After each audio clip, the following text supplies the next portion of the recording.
All right, so here we are, and you guys have brought this together today to talk about something, and I have not really a clue what it is, so go ahead. We're here to make you insane, evidently. So I was Yeah. thinking about, I was thinking about, you know, trying to understand how you see things because you see things obviously through the dog's eye point of view. And Jen and I, before we started working with you, were very much seeing things through how a normal person sees them. So I thought, why not walk through some of the things that normal dog? Where are you going? Don't leave. Normal. We're not implying you're not normal, Chris. No, that's I not mean, what I'm just in saying. general, just What I'm saying is you're making the industry normal.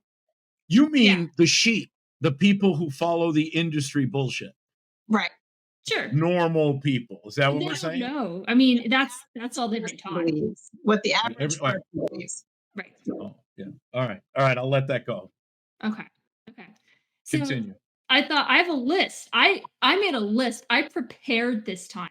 I'm so proud of myself. Well, And everybody, thank you. Thank you. Thank Nice you. job. So we're gonna go through it. Jen okay. and I are going to Chris, you can't say anything till Jen and I give the I, perspective of why someone would do it okay. for I'm each gonna item. mute. I'm gonna mute my microphone then, and then you just tell me, Chris, what do you think? And I'll put it back on. You may see my lips moving and me punching the walls a little bit, but I won't say anything. Okay. Okay, Fair that sounds enough. good. Yeah. All right. Goodbye. And the reason that I picked the items I picked, Jen, is because they're things that I think most people think they're doing to help their dog. And I want this to be approached by like if someone sees it, they think they're doing the right thing. I want them to show that there is a right way to help your dog and it's not what people think it is. And we're Right. going to explain why, right? Because if they're coming from the best intention for their dog, then I'm hoping that they can really think about these things and understand maybe there's a better way. So, okay, first item sleeping in the human's bed.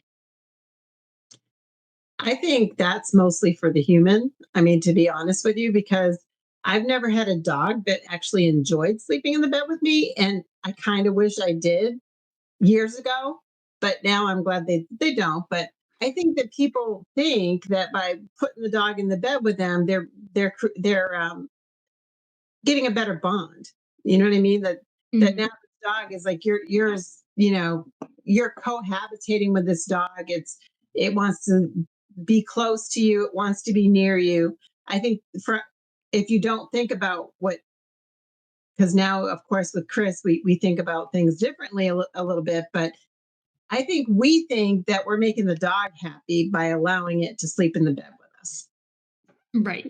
And I think, like you said, the bond thing, I think a lot of people think, hey, if I sleep next to my dog, it shows that I trust the dog and the dog trusts me. And it's kind of like a vulnerable thing. But, where this dog is like my child kind of thing. So, of course, I'd want it to sleep right here.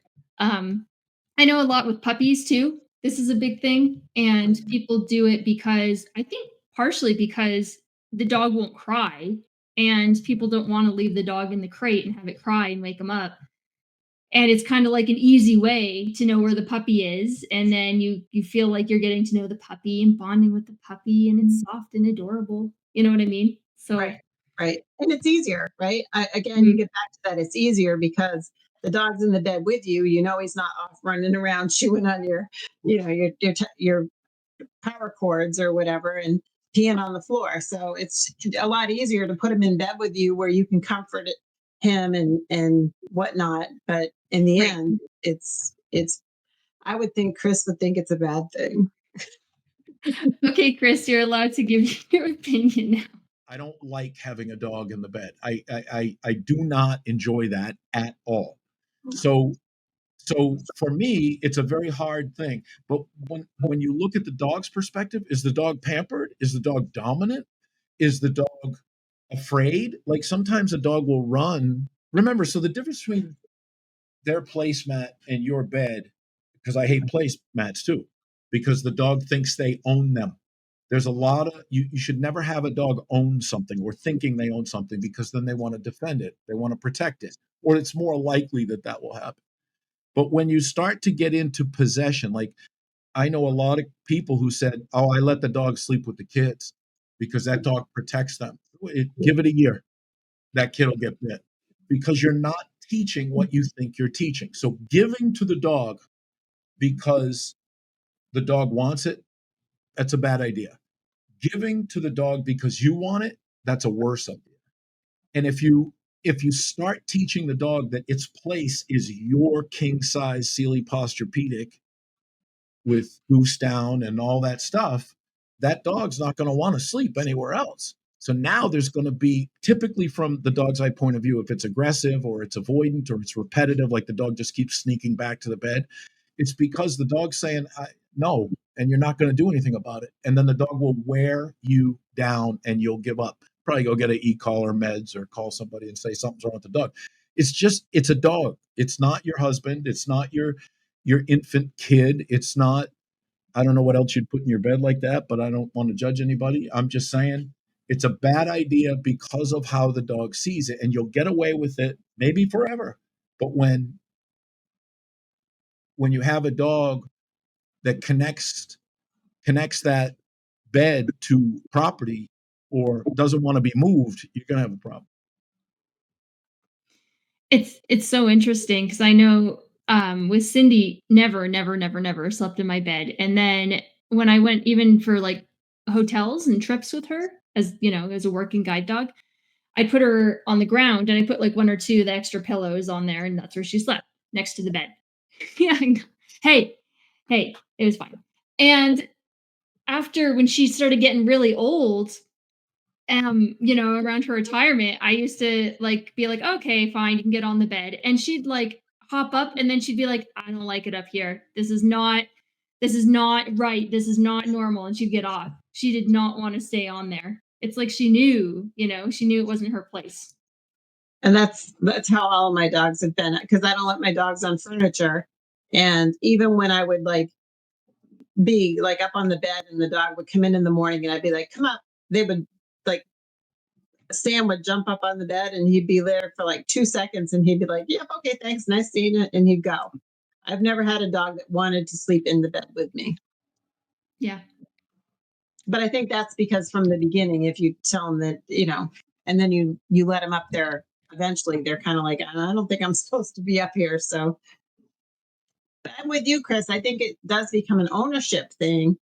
And I because I've seen that with a lot of my friends. Like I had a friend with a little Jack Russell that she would go to bed early and she'd let the Jack Russell up on the bed when she would be reading, and her husband would come in and go to move the dog, and he would bite the guy, and neither of them could move the dog, And it's like, at what point don't you say this is not cool? I mean, I don't know. I mean, and I've heard several people that with stories like that. Like once you let them up there and they establish that that's their spot, it's kind of tough. Yeah. And I think, if you really think about it, a lot of people say, oh, it came out of nowhere. I don't know why that dog bit me when I tried to move it, but it did. It did. You just don't know what you were looking at. But I also go back to like Chris just talking about the puppy and the puppy pees on its leg. Well, why would I want a dog that's out walking around in the dirt, in the poop, in all the stuff that's out there with, ticks on them or whatever? I don't know. Why would I want that in my bed? Why? I don't know. Yeah. So that was kind of aside, but Okay. Okay. We got that one down, I think. Yeah. Anything else to say about the sleeping in the bed? Yeah, I have a thing. I have a thing about sleeping in the bed. See, it's selfish. yes. It's selfish. The first thing about sleeping in the bed is one of the things that when I talk to people and I set up the house rules, they look at me like I say, okay, we're gonna not let the dog outside. And so they go, forever? And I go, yeah, forever. He's never going to touch terra firma again. It's not going to. So what happens is people who are trying to look for the answer don't want to give up what they feel they're getting. which in almost every case caused the behaviors they're seeing. Because it's the only way to get. Why are you seeing all these behavioral issues in dogs? Because of the way society sees dogs and the way uh, trainers and behaviors market them. Like, go look at the. I always talk about the Super Bowl commercial, and I knew we were done then. If your dog's upset, if your rescue dog's upset and he's trashing the house, go get another dog. Oh yeah, that was Remember that? bad. Like, Mhm. so people are kind of woke, and they're like, but he's like, we've been talking a lot about what's the dog's emotional state. Mental health walks, right, Chris? Yeah, well, but like, let me ask you a question. You think a dog's mental health is the same as a human's mental health? Two completely different species. They just don't think like that. They think in a take and give. It's not a love thing. There's people say he loves me. My dog loves me. I go, you think he does? Yeah. All right. So what would he choose you over? Oh, he chooses me over anything. I said, okay. Does he love you enough to listen to you? He listens to every word I say. Oh, I'm sure he listens to it. Does he obey it? And then they'll go, come here to the dog, and the dog will walk over and I'll throw a piece of food on the ground. I was like, just a minute, and goes over. And I said, you have no control over the dog, and you're teaching the dog to just go take whatever it wants. When you're the thing that gives the most in the room, he'll go to you. But if there's something better, he'll know you'll be there, and he's going to go check out the other thing and come back. So all that selfishness has taught the dog to disrespect you and to not understand that you're the leader. And all that selfishness is going to cost you. It already is costing you. But what people can't do, what the human condition can't do, is they talk about loving dogs and my dog is my baby. Put yourself behind the dog, meaning put the dog's needs and wants first, not the human's idea of what the dog's needs and wants are, but understand the dogsmanship part of that, so that you can set up a foundation so your dog is not a codependent transitional blanket from childhood to adulthood. It's they were selectively bred to be led, and they're not. When they become the leader, it's because they're either super dominant or you're completely selfish. And when you're selfish, the dog pays. I will now mute. Okay. Thank God. All right. Item 2. So, bringing your dog to daycare. So, I know a lot of people will do this because they feel bad that their dog has to spend a day alone, or they feel like their dog needs to be socialized with other dogs, and they feel like having it socialized in a supervised place and they can get it done while they're working is like, hey, two birds, one stone. And why else do people do it? Their dog has separation anxiety, and they don't want their dog to be sad and lonely and upset. They'd rather their dog be happy and engaged and do something. And maybe also to tire the dog out, I guess, as well. What do you think, Jen? I think as someone who did bring a dog to doggy daycare one time, which was like bringing your kid to what do you call that? Like you get interviewed and it's a whole thing. I mean, they make it a big thing for you to get in. I mean, you feel like you're going to some high class, preschool or something. But the reason I did it was when I got Murphy, which was the dog that I ended up bringing to Chris the first time. Mhm. He was, when I got him, I mean, everybody called him Turbo because all he did was just tear around constantly. He was out of control. And I thought, okay, I'll bring him to daycare and that'll wear him out. So, like, at least, 2 nights a week, I can have some peace because he was just a total nut job. Um, and I think I look at my stepdaughter, she brings her dog there to burn energy. And then I know people that do it for the socialization. They're like, oh my God, my dog just loves it. They're so happy there. But my experiences and what I've seen other people experience, um, I don't think it's necessarily a great thing for the dog, but we'll let Chris speak to that. But um, yeah, I mean, they have a lot of rules about getting in, and then you kind of bring them there. And from what I've seen, the dogs just run amok, Right. and I've never seen there's a difference, I think, between board and train, or like where you bring them for the day and they actually train them, Mhm. and when this doggy daycare where they just basically put like groups of dogs out to go crazy. Yeah. Yeah, and I think that's kind of what I'm thinking about, like, you know, play groups and play sessions and free play or whatever they do, where they let out, like, 20 dogs into a play yard, and there might be one person supervising, and With it's their fingers crossed that nothing bad goes. yeah, yeah, it's crazy, and then I've seen, some of them will do and I know we're gonna get into this, but they'll do enrichment activities. So, I saw one and they, like, put I'm killing Chris.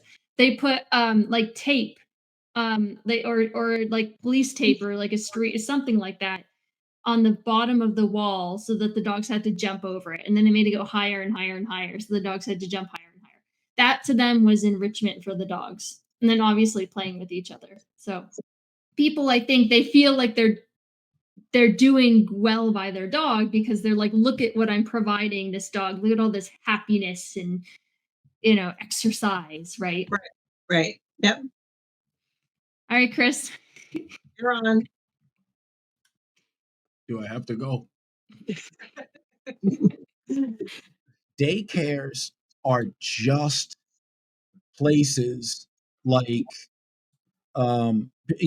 parents would tell you that they bring their kids to figure skating or they bring their kids to hockey or that's their exercise.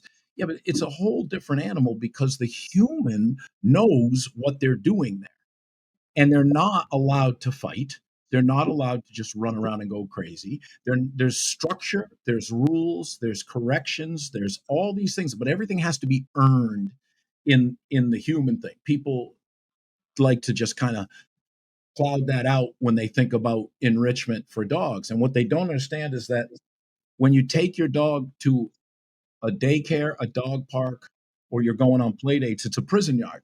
If you look, there's dominant dogs, there's weak dogs, there's big dogs, there's small dogs. Are you socializing properly or are you hyper socializing? Now, let me tell you that hyper socializing leads to the dog's pulling when they see another dog on leash.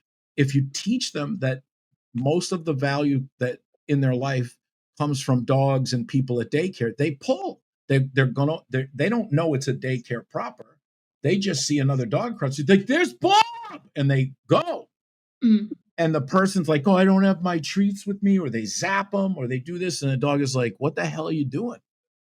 So when I walk by dog parks with my dogs don't even look at the dog park because there's nothing good in there. So people say, well, what about the exercise? It's just like a prison yard. You're fueling the asshole machine. If you have them running around all day, it's like the inmates, just no counseling, no rules, just lift weights. What happens is there's frustration, there's bullying, there's submissive dogs. There's all this whole language going on where people are just like, oh yeah, they're on their phone. Yeah, he loved it here. And they're not paying attention to what is happening in there. So it's popular. Dog parks are popular. There were never dog parks. Never. Jen, No, never. no. Daycare for your dog. I want you to think about that. Well, I don't have time. Then you don't have time for a dog. Right.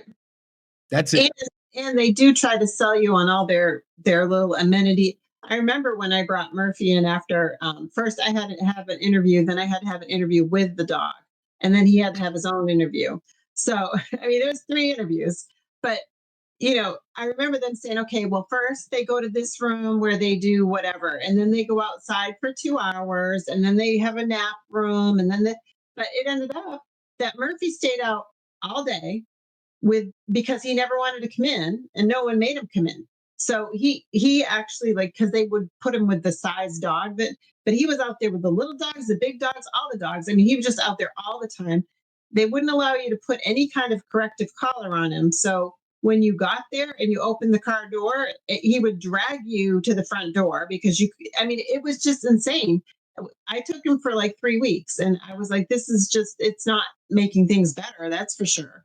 And, that was that for the daycare. But they do advertise that they do all these things, but the dogs end up with kennel cough. They end up with all sorts. I mean, my stepdaughter's always got something going on with her dog, like his feet are all messed up, or he's got kennel cough, or it's just crazy.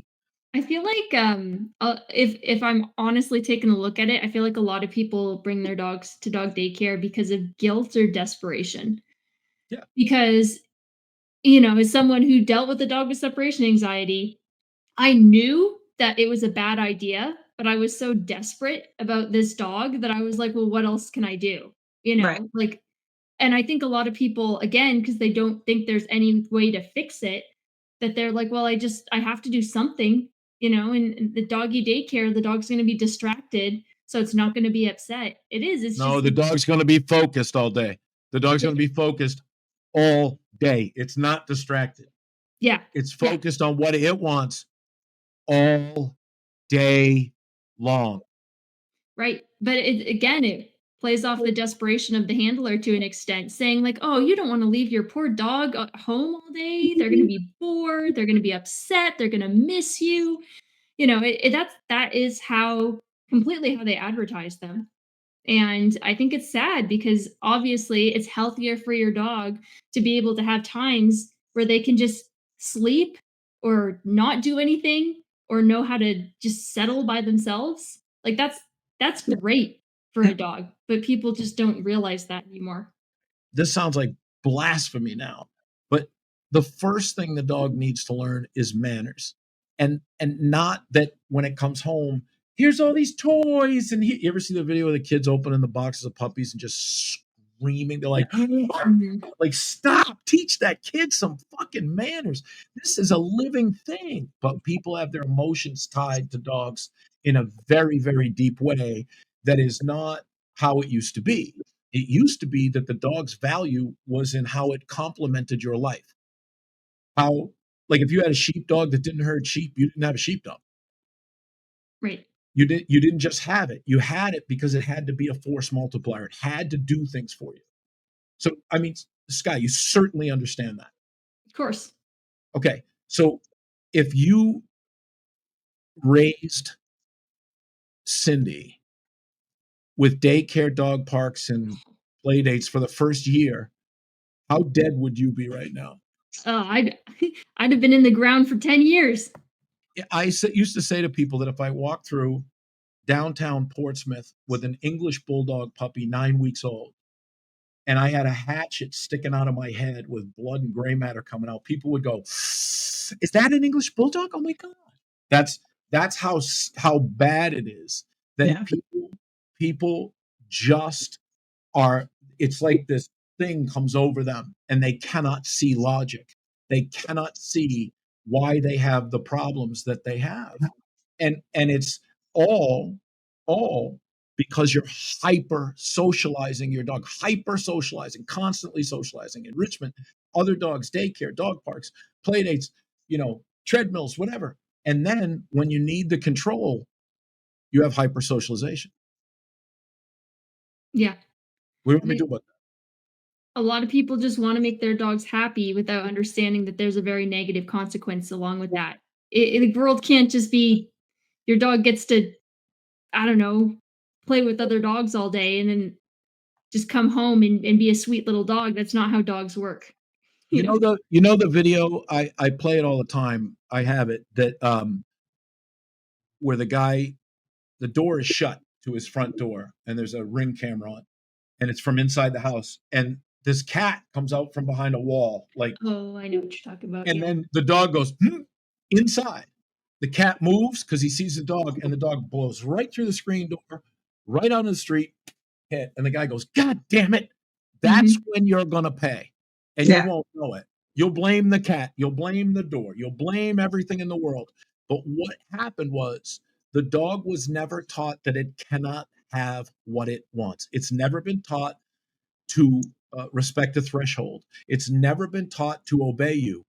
Come, Dog turns around. That's what obedience means. You give up. That's what saves the dog's life. All the stuff that's going on at the daycare is what's going to get your dog to be aggressive, hit by a car, to take things off the. It's just I want, I want, I want. You get, you get, you get. Plus, you don't know what those people are doing to your dogs at that place. Muted. Right. True. And he's done. Yeah. No, I think it's a big one. I think doggy daycare is very misunderstood in today's day and age, and I think it preys on people who just want to make people want their dogs to be happy without understanding what a dog is. So, Absolutely. yep. All right. Next one. I'm going to skip a few of these because all right. Letting your dog paw you for attention. So, dog walks up, thunk, and then it's cute. So the human is like, "Oh, he loves me. He wants attention. Okay, I gotta give him a little scritchy." You know what I mean? I see it all the time, and I see especially the human thinks it's adorable. The human thinks the dog just is being cute. What do you think? I have I have I am guilty of this. I will say because Gus, you're looking at me. Gus is one that when he comes in, when we come into a room, if I sit down in a chair, before I give him the down command, he'll come over and turn and put his butt up against me and just sit there because he wants, I'm like, oh, he just wants to be near me. But I actually have I think he's just claiming me. Like, he's like, I'm sitting here and now Ollie can't get to you. Right. I'm claiming my spot and my spot is you. So you're my little bitch now.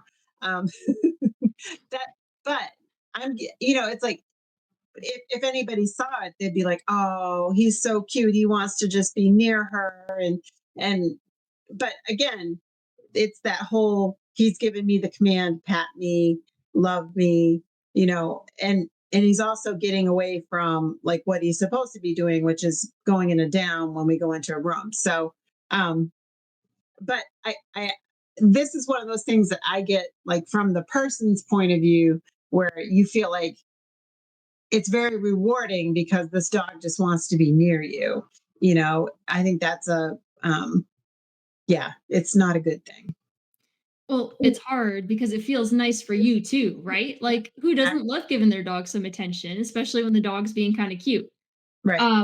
And it this one's hard. It's actually fascinating because I've never allowed Cindy to do it to me, but my family has. And so my dad's the worst. He's a sucker, man. So he'll come over and he'll like sit down on our couch, and Cindy will come up to him, dunk, and he's like, "Oh," and he'll start petting her. I'm like, "Stop it!" But he'll do it every time, and he Right. thinks it's cute. And she knows, and so she knows who she can go up to and demand attention from, and she knows that she can't do it with me. But if she's gotten away with it a lot, for the last few days, say my family's over visiting or something, then she might come to me and she might try it. And I'm like, "Don't you dare." And she's like, "Yep, sorry, sorry, sorry." And she'll just go and lay down. So it's so interesting to see how a dog knows who it can get what it wants from and who it can't. Oh, definitely. Definitely. So, okay, Chris. That's a learned behavior. They've gotten something from it. So what they usually get is affection, and it usually starts with every human they see.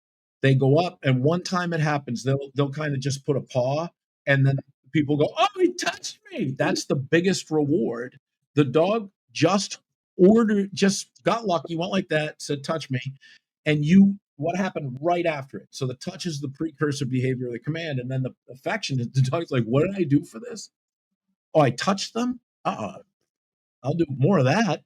And especially if you get like the old people that get into the deep tissue, and they'll clean, they'll clean their ear out. And what do you do? You're an old dog, you old dog.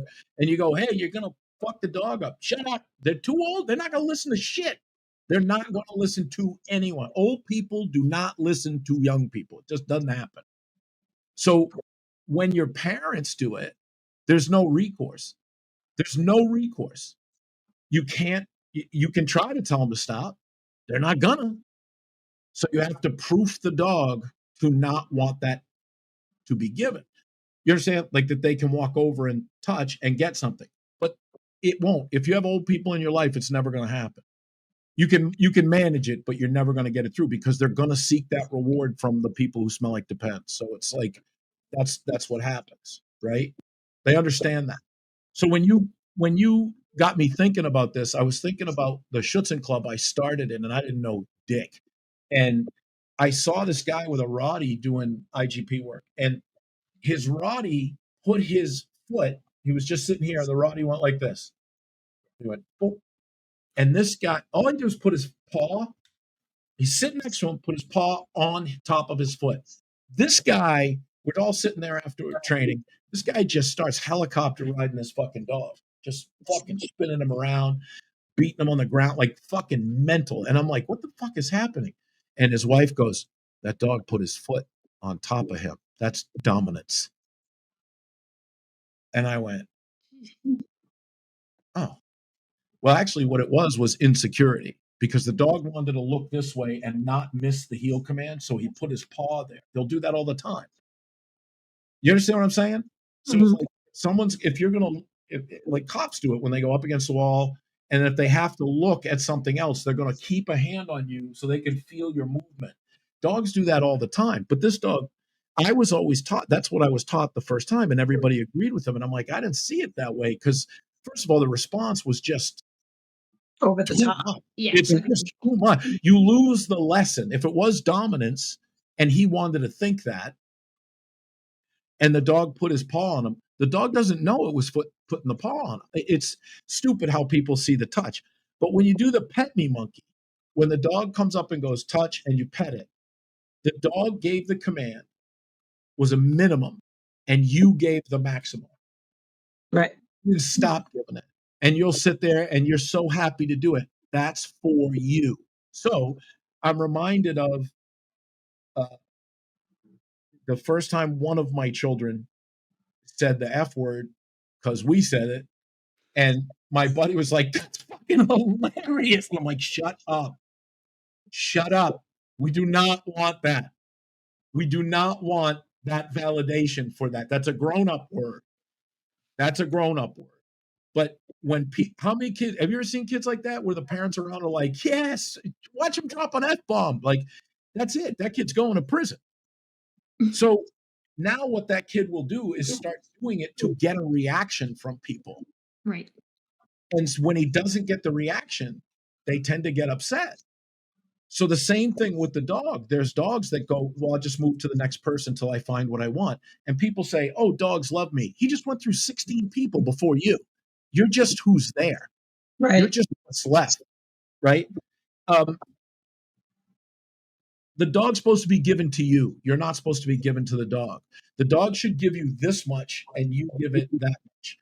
What's happening in society today is a dog can come over and just look pretty at you and people go, oh my God. So the dog did this and you gave more than you'd give any human being in the world, including your children right there. So that's a little out of whack for me, right? The dog is supposed to give to you. If I give out affection, they just think they hit the fucking lottery. They will do anything for affection. They're like, oh my God. See, that's the currency. The affection is the currency. And if you're just dumping it on the dog, it devalues the currency. You're not going to get anything for it. But the thing is now, nobody who's working a dog, Sean the Sheep Man, you, Sky, anybody who's working a dog isn't going to give that kind of currency away. Because if they do, they're going to have all the same problems that these numpties who give it away. Well, also it'd be exhausting because if you're spending a large chunk of your day with the dog 24/7, you ain't going to pet it all the time. It's just not, that's not how it's going to work. You're only going to pet it when it's earned it. Clearly, you have not been in the pet industry. I guess not. One of Jen's friends, the dog gets up on the kitchen table and tells everybody to fuck off. And they pet him. Yep. And post it on Facebook too. Ooh. That's bad. It is. But, Yeah, it does stroke the ego of the person because they're misinterpreting what is going on there, right? I Yeah. mean, the person sitting there thinking this dog is just loving me and it's so wonderful, and but really the dog just came over and said, "Monkey, scratch my butt," or "Do this or do that," and you're doing it. But it's really got nothing to do with how much they love you, you know? Next one then. So, gentle methods like no pull harnesses and halties to stop pulling.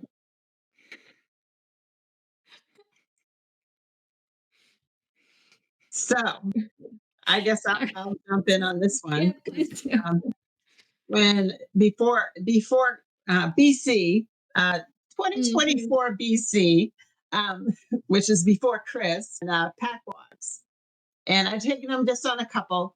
mm, I worked on heel with them, but both of them were foraging.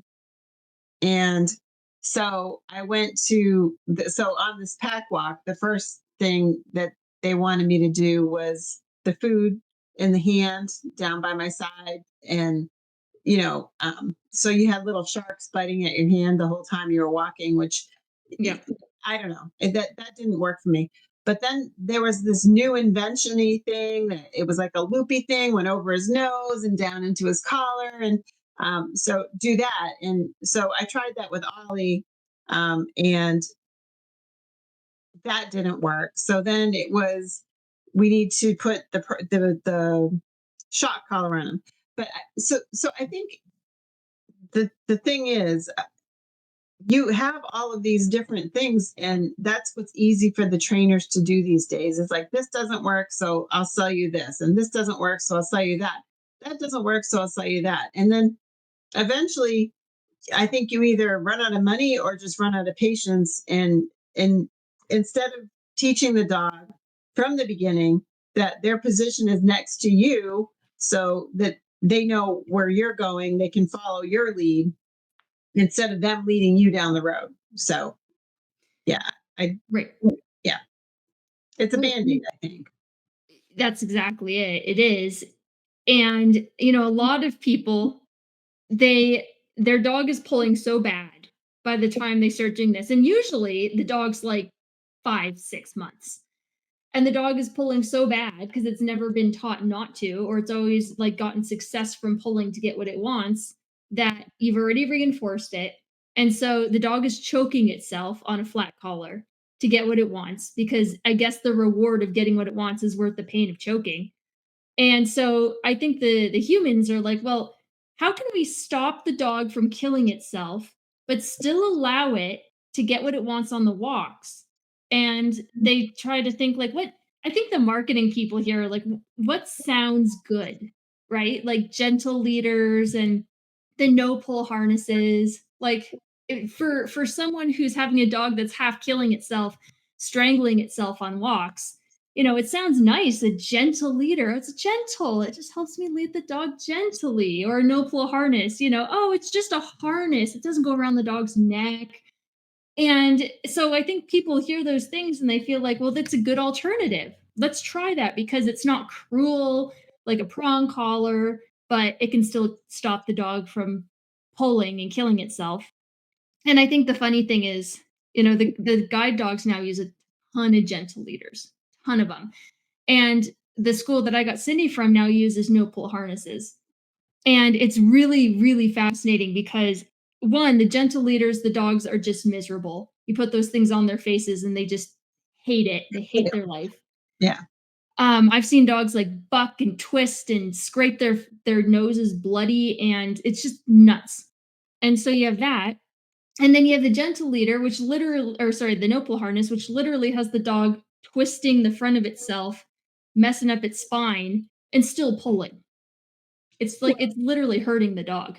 Well, and I remember watching one of Chris's evaluations too, where the people had harnesses on, and these dogs were just pulling them around because what's a harness? A Yeah. harness is built for them to pull, and they think, oh, a collar's so mean because it chokes them. Well, at least if you were choking them, they wouldn't be pulling you down the street on your stomach. Yeah, it's true. Like you see the videos and like someone's standing there and the dog goes and then the person just like flat out because the Yeah, dog just pulls them right off their feet. Uh, yeah, yeah, it's bad, but I feel like I'm trying to get the general human's point of view here. And I think this is like they know the pulling is bad, but they still want to stop it as gently as possible. And that's why they try this. Well, Right. and they don't want to train, right? I mean, Right. that's basically it. It's like we don't want to train out of them.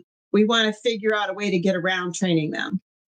And Right. that's basically when that I mean, these pack walks were with a dog trainer, right? I mean, and he threw like three different alternatives to training at me.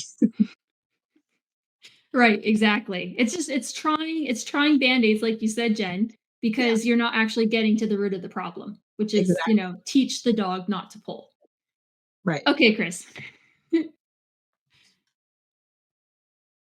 Hi. Hi. Hello. Okay, this is a form of moron training. Instead of addressing the problem, the morons put more on. Right. Yes. Anything but train the dog. Anything but that.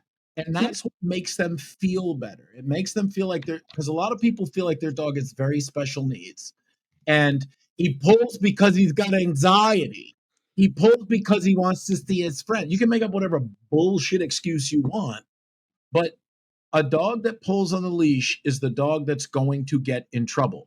The reason the dog pulls on the leash, and Sky, I'm going to address your problem. The dog's not half killing itself on the harness or the collar. When drive goes up, pain response goes down. So if the dog is getting something out of it, if it's getting closer to the goal while it's pulling, it will continue to take that pain to get to the value. It will continue to do it. I've won weight pull championships doing that. That's how you teach weight pull, Hmm. right? The the other thing, and Jen came up with it. What do we do in weight pulls? Sled dogs, we use a harness, right? So we have a no pull harness. That's a oxymoronic, isn't it? Yeah, I mean, it's a A front harness. flip, right? Well, I don't care where it hooks up. It's a harness. And the reason the dog's spine is bending is because it's pulling on your no pull harness. Your gentle leader is not gentle. It's in the word, but you've got dogs who are self-mutilating trying to get out of it. Plus, a gentle leader around the muzzle. That's one, Jen, you can speak to this. A horse's neck muscles, forget it. Hadoukens, you use a gentle leader on Hadouken, he won't even feel it. It's got a Right. telephone pole for a neck. But what you're doing with the slender dogs and the small dogs is that you're still turning their head, which is not where a dog was meant to be corrected, to learn. That's how it's meant to be directed. So when they pull the harness this way, the dog is like, my head's not supposed to go this way. That'll work for a horse. But a dog's going to go like, they're losing control. Why is the dog losing control? Because 90% of the shit they do with their mouth.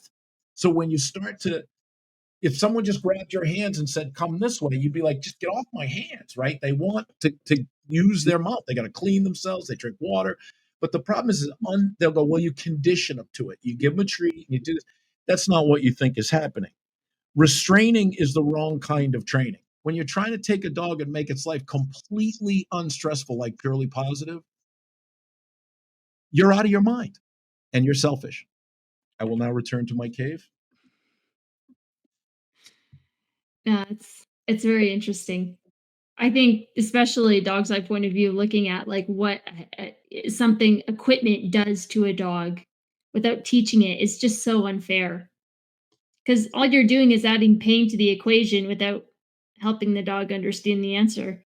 So, Well, and that's where I think, today is messed up because everybody's trying to have these dogs do what they want, but they don't want to teach them.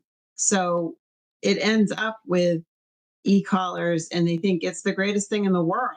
I got an e-collar and I can do this and that, but it's a correction with an e-collar. Just because you're not doing it doesn't mean it doesn't hurt the dog.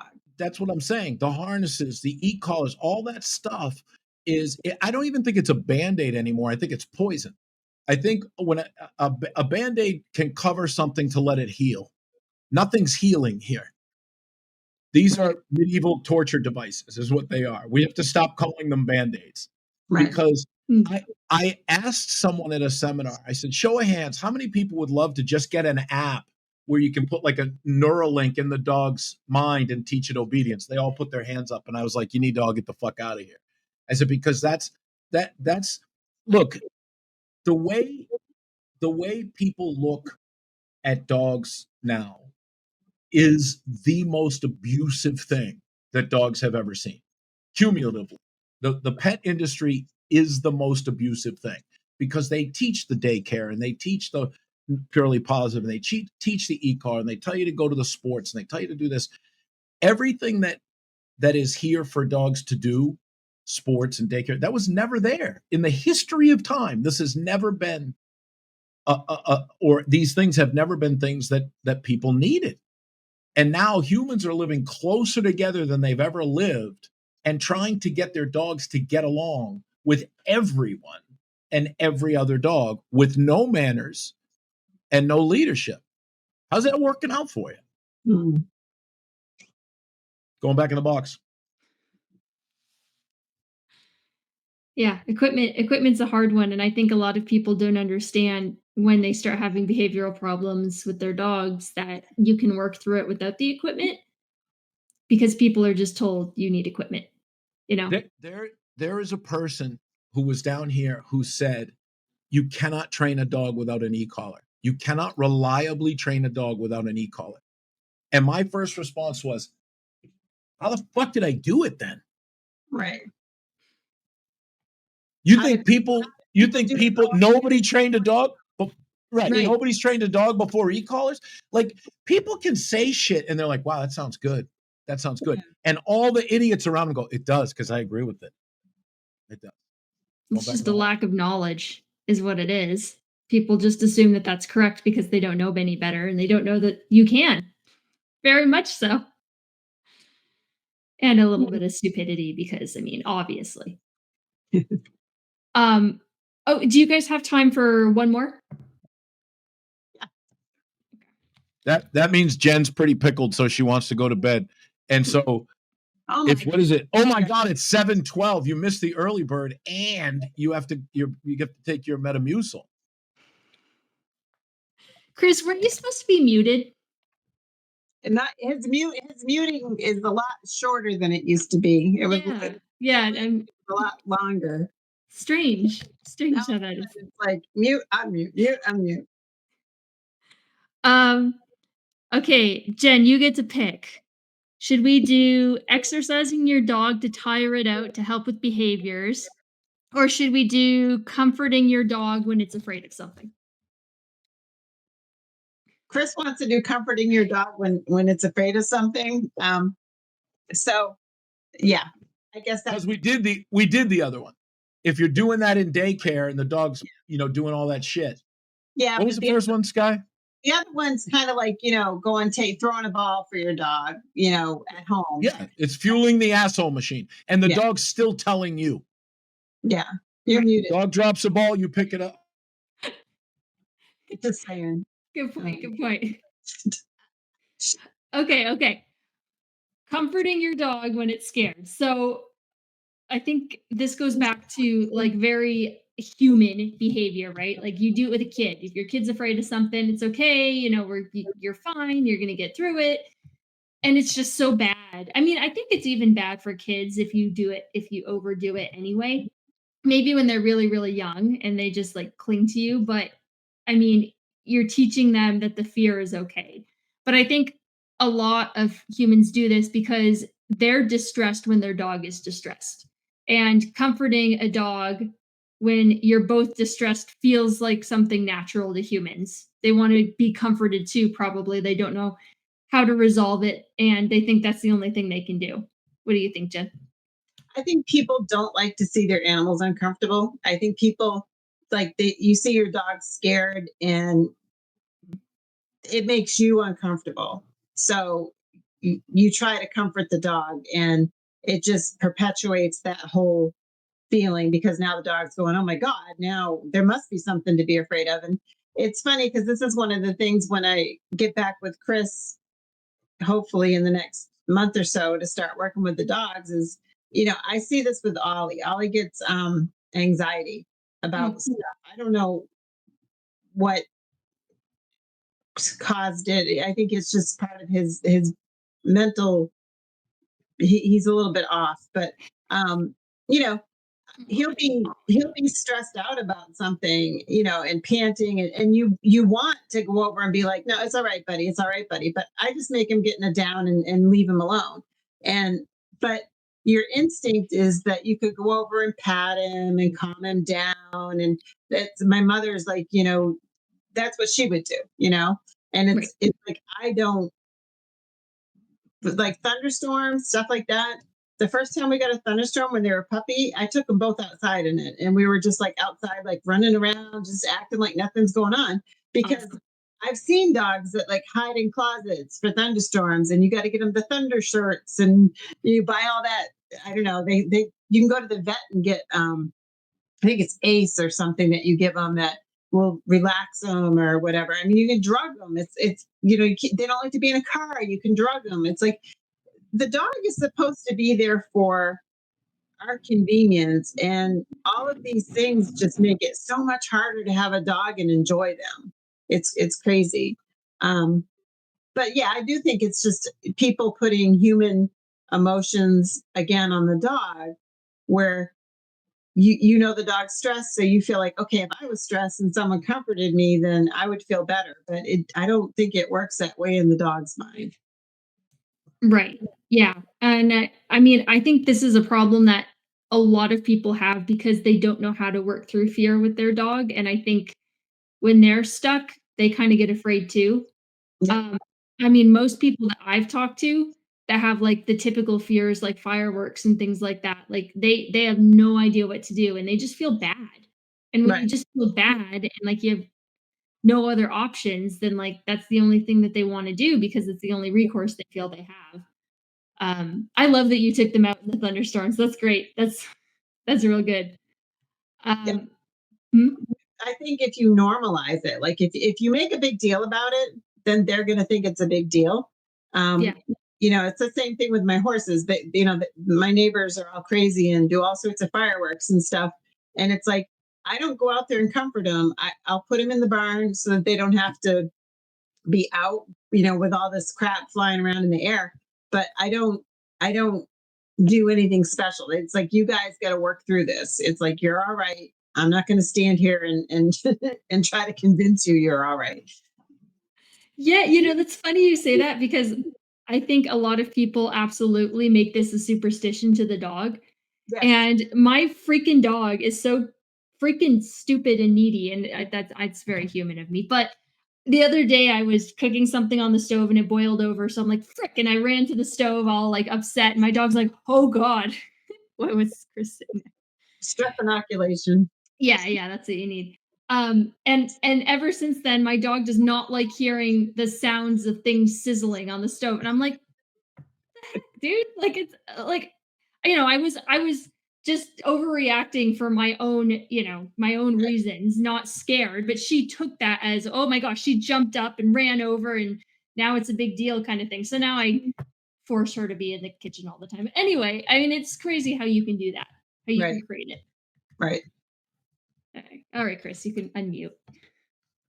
First of all, you do not force her to be in the kitchen. That's your millennial attitude. What you're doing is not allowing her to leave the stressful situation.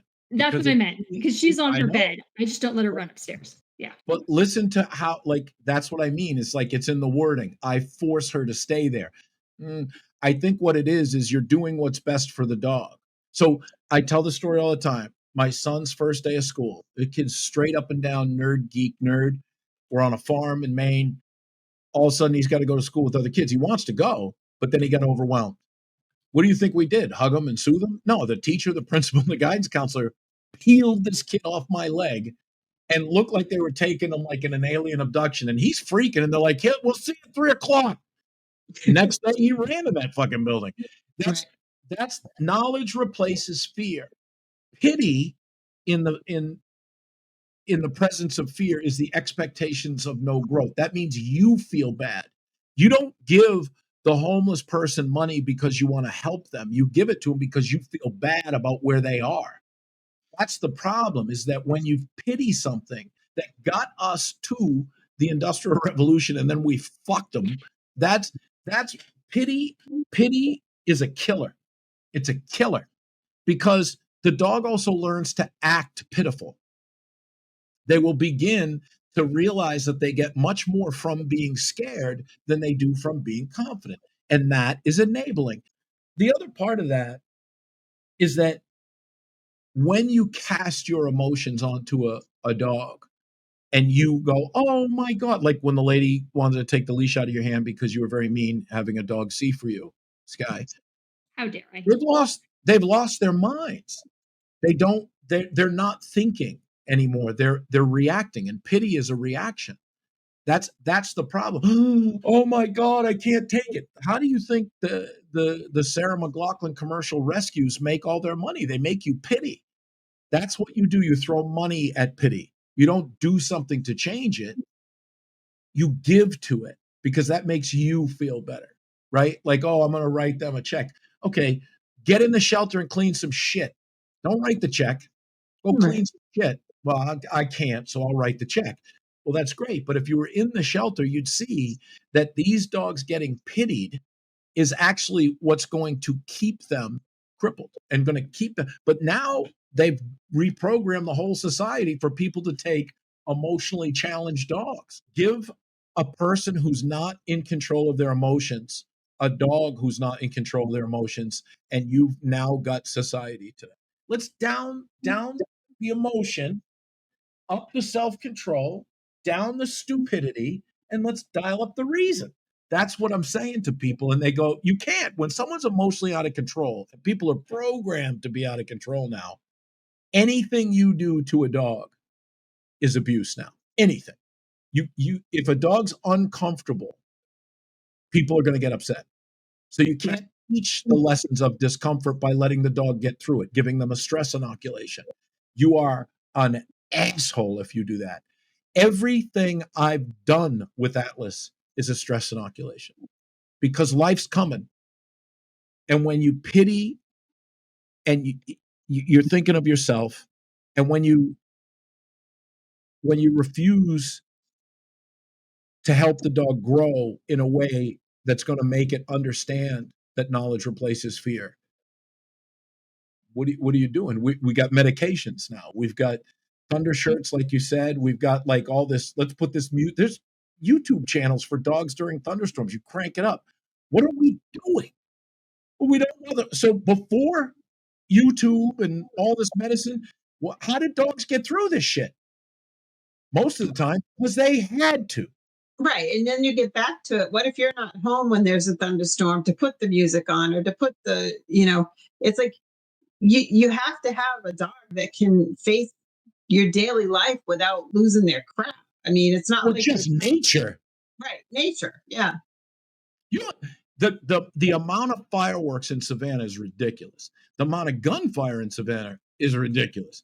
The amount of Jen, I was thinking about this. The only time I'd see a helicopter when I lived in Maine was if someone escaped, and there would be like the state police helicopter would be like going through the woods because it's all woods. Dude, we live near like 6 military bases. There are F-22s, helicopters, the double banana ones. They're going treetop level. My dog's like, whatever. You, Yeah. what are you going to do? Trazodone the dog for the rest of its life? And if you stop when the dog is scared, the dog is telling you, I don't want to go forward. And if it starts shaking and you start petting it, you are saying this behavior will get you out of it anytime you want. And it works the same way with people. Yep. I yield the floor. It's tricky. Like, Chris, my Cindy does not like fireworks. You've seen it. And that's why I like took the video because like she's she's like shaking and panting, and I've learned how to not be emotional about it. But when she first started doing it, I was very upset because I'm like, this poor dog is so stressed out, and there's nothing I can do to stop it in the moment because they're just going to keep going off. But, being able to control myself little by little has helped. But there's still these things that rain from the sky that I think it takes a very knowledgeable dog trainer to actually show you how to work your dog through a fear that's already in place. It's just associations. It's just associations. All it is that they hear it and they go, I don't know what that is. That's the association.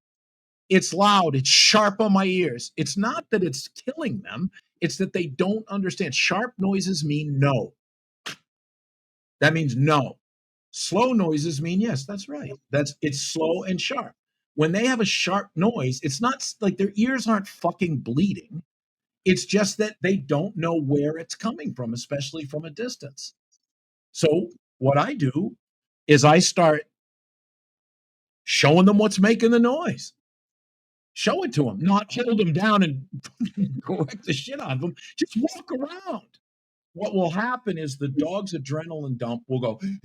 The body they cannot maintain that. That's why it's called a stress inoculation. And then the dog goes, because if they're allowed to get out or they're allowed to stop, they're going to stay there. Now, there's some dogs that can't recover. I have a whole different opinion about those dogs because now we're breeding dogs that can't recover, which is insane. But if you have a good dog, they'll start to go, oh shit, it's really nothing. Now, once you get there, you can start hearing that noise. And if you live down here, I would be like, I'm over at the fireworks with a shitload of fucking hamburger. That dog will learn to pull towards the fireworks to get the hamburger because there's no benefit to it. And that's people say, and I say, don't bring a positive reinforcer into a negative behavior. Not when it's negative, but once it turns from negative to positive, start rewarding that. That's a different association. I yield the floor. See, that's what I'm saying. It's just knowledge. It's knowledge of how the dog thinks and then how the dog can work through those fears to make it not scary. But we don't think about it that way as humans. We think about it as this poor dog that's going to be afraid for the rest of its life. I should pity it. Right. So sad because dogs can do so much better. And it's our responsibility as handlers to help them get to that point. But instead of doing that, we coddle them and make the fear worse. Dog training's a culture now. It's a tribal culture. Everything. Everybody's so polarized. You're either this way or you're that way, but there's no in between. It's crazy, Jen. Like I sent Chris a video. He didn't like it. And it was like a pit bull going after they were like introducing two dogs. So they put like a giant muzzle and a harness on a pit bull and they put this, I don't know if it's a Frenchie or what, but they put it in like a little kennel and the pit bull just goes after it and like flips the kennel over and the Frenchie comes out and the pit bull and the Frenchie are trying to like fight because they're both in barrier frustration. And I look at this and I'm like, how can you post this and no one is like tearing this apart? And yet we can talk about how to better your dog's life and make your dog's life literally so much richer and happier. And people can be frustrated about that. I know. Or go crazy. I don't understand, but at least I understand that we're doing this because we care about our dogs and their their true mental well-being. Right. Well, here's the other thing. This is my philosophy: is that when I'm behind the paywall on Patreon, I don't give a fuck what someone says. In fact, two things on Patreon: people don't say things to me. Really, people don't. People ask questions, but no one's going like, "I think." That's not happening. It will not happen. The second place that won't happen is face to face with me. But when you get on the internet, people will spin wild yarns. I'm not going to address them because that just feeds these retarded people that are living in this tribal culture of dogs. The internet poisoned dogs, poisoned the people. And now when people get super upset about something, well, then talk to me about it. Talk to me. Talk to me about your experience. Bring your dog. I would never bring my dog to you. Great. Would never want you to bring your dog to me. So that's okay. I'm not trying to market to get people. I'm trying to put information out there so people who can want to get out of this fucking cesspit of tribal ignorance can find one place where they can come and get any question they want answered in a sensible way with a lot of experience. This is great. I think it was great to get Chris to shut up for a little bit and just to talk and everything. It's a good idea. No, I think it's good. I think, people are going to have their own opinions about this kind of conversation. But again, I think it's the conversation is the important thing, you know? I mean, that we're Mm. talking about it, that you get information out there and that people realize that, you know, what we're doing to these dogs, what we've been doing for these years. I mean, what I've done to my dogs, it's just there's a better way to do things. And it's Mhm. more about looking at things from the dog's eye point of view. Yeah, I mean, and I want to say to anyone like listening and has never heard this stuff, we didn't talk about these topics to villainize people for thinking that they're doing the best that they can with their dogs. Like I don't think that's ever that's never the priority. It's just that there's such a better way to do things and there's a different way to look at them. And I mean, yeah, we joke about it all the time, but honestly, like this is just so that like you said, the dogs can have a better life and the humans too can have a better life. And how do you know that unless someone talks about it and gets you to start thinking about things differently? I think what you guys should do is try now next time, find some questions on the internet. We'll do them anonymously, and then you guys talk about them, and then I'll come in. Okay, okay. Like questions people typically ask when they have a Like, "Hey, problem with Chris, is this video how you socialize a French bulldog and a pit bull in a dog crate?" Ah, Yeah, I didn't that. even look at that, you know. I You did couldn't it? no, fuck that. I've seen that shit for years. Ah, You know come on. do you know what a cat mill is?